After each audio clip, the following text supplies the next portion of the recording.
The fourth law of indices is power of a product. And then it is represented as saying AB raised to power n. Whenever you see something like this, you can actually represent it as saying A raised to power n times B raised to power n. This and this are the same.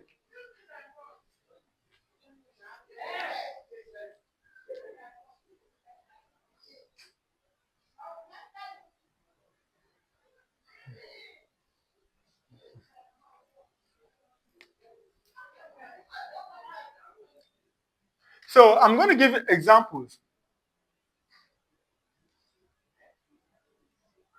So if you have 2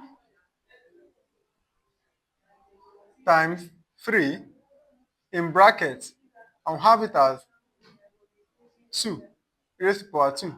This can be represented as saying 2 raised to power 2 multiplied by 3 raised to power 2. So that you have 2 raised to power 2 is what? 4 times 3 raised to power 2 is what? 9. So the answer here is 13. This is the answer. Okay? Now, another one again is if you have 5 times 4 raised to the power of 3. So here we have 5 times 3 multiplied by 4 times, 5 raised to the power of 3 multiplied by 4 raised to the power of 3. This, this thing here is same as this one here. So we'll have 5 raised to power 3 is what? 5 times 5, 25 times 5, that is 125. Multiplied by 4 raised to power 3 is what? 4 times 4 is 16. 16 times 3 is what? 64. So add up this together, whatever answer it gives us is the answer. Okay? So find the answer here.